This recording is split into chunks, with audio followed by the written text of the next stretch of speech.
एक पंथ दो काज, दोनों काज हो रहा है और ये होना भी चाहिए। देखिए, मेरा भी काम नहीं रुकना चाहिए और जनता का काम भी नहीं रुकना चाहिए, क्योंकि मेरे पास भी बाल बच्चे हैं, उनको भी पढ़ाना है, लिखाना है। तो मैं अपना काम छोड़ दूंगा तो मैं उनको कैसे पढ़ाऊंगा, लिखाऊंगा, कैसे पालूंगा? तो मेरा काम भी नहीं रुकना चाहिए और जनता ने मुझे अपना सेवक चुना है तो इनका भी काम नहीं रुकना चाहिए। मैं इनके बीच रहूं और जो भी समस्या आती है उसको हम लोग सॉल्व कर दें, क्योंकि यहाँ पे डीएम साहब हैं, एसपी साहब हैं और वो बाकी सभी मंत्रीगण हैं। जिस विभाग का जो काम है हम लोग एक फ़ोन करते हैं, एक लेटर देते हैं और पूजनीय महाराज जी ने ऐसा आदेश किया हुआ है कि आजमगढ़ का कोई लेटर आएगा, बस उसी पे काम हो जाएगा, ज़्यादा चिंता करने की ज़रूरत नहीं है। दिनेश जी, आपने 1.5 साल का समय, काफ़ी समय भी कम रहा, चुनौतियां हैं आपके लिए और जिस तरीके से जनता ने उम्मीद रखी है उनके लिए अब आप क्या क्या कर रहे हैं ये तो आपको ध्यान में है ही। बिल्कुल। और अभी क्या चल रहा है? मुझे लगता है कि ये हम लोगों को बहुत अच्छे से पता है कि हमारे पास बहुत कम समय मिला है, 1.5 साल, पर हमने जनता से वादा किया था कि हम 1.5 साल में आपको 15 साल का काम करके देंगे और वो हम लोगों ने कर दिया।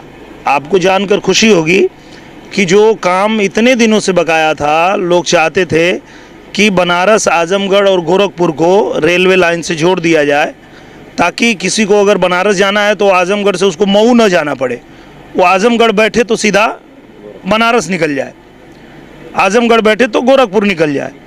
तो वो माननीय रेल मंत्री जी ने पास कर दिया। आपकी रेल लाइन बिछनी भी शुरू हो गई है, वो काम हो गया आपका। दूसरा एक बड़ा काम ये था कि आजमगढ़ में जाम बहुत लगता था, तो हमने हमारे जो माननीय मंत्री जी हैं गडकरी जी, उनसे आवेदन किया कि हमको एक आजमगढ़ में रिंग रोड दीजिए। उन्होंने तो तत्काल पास कर दिया। अब आजमगढ़ में जितना हाईवे आ रहा है, नेशनल हाईवे, वो शहर के बाहर ही सभी नेशनल हाईवे को जोड़ के एक रिंग रोड बनने जा रहा है, जिससे अगर कोई गोरखपुर से आ रहा है उसको बनारस जाना है तो रिंग रोड से निकल जाएगा, शहर में आने की ज़रूरत नहीं है। वो समस्या का भी समाधान जनता चाहती थी, वो हो गया। आपके बेलैसा का जो पुल था बड़ा पतला था, जिसकी वजह से भी बहुत दिक्कत हो रही थी, तो उस पर भी 72 करोड़ पास हो गया, 72 करोड़, और वो आपका 4 लेन बनने जा रहा है। जो ओवर ब्रिज है वो भी आपका समस्या समाधान हो गया। इसके अलावा जो देवारा में जितने पुल थे, करीब 6 पुल थे जो 2007 से बन रहे हैं और आज तक बन ही रहे हैं, उसको भी मैंने माननीय हमारे जो PWD मंत्री हैं जतिन जी, मैं उनसे जाके मिला, उनको लिख के सब दिया। और उसके अलावा मैं कल जाकर के वहाँ देवारा में निरीक्षण किया, उसका वीडियो निकाला और जतिन जी को भेज भी दिया कि ये देखिए ये स्थिति है, 2007 से ये हो रहा है और इसको तत्काल कराया जाए। उन्होंने कहा इसको तुरंत हो जाएगा, तो वो भी देवारा का भी मामला सॉल्व हो जाएगा।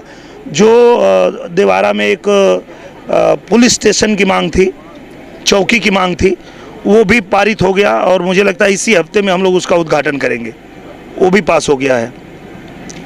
उसके अलावा आजमगढ़ की जितने सड़कें हैं, जितना पुल है, वो सारा लिख करके जो बड़ा है वो मंत्रालय में भेज दिया गया है और जो छोटा छोटा है वो मैंने सांसद निधि से सब लिख दिया कि ये सब करवा दो। जितना नाली खड़ंजा है 5 विधानसभा का, सांसद निधि से ही सब करवा दो, वो सब भी लिख के दे दिया मैंने। और उसके अलावा जो नई समस्याएं आ रही है, नई मांगें आ रही है, कुछ चीज़ें आ रही है, उस पर हम लोग यहाँ बैठ के काम कर रहे हैं।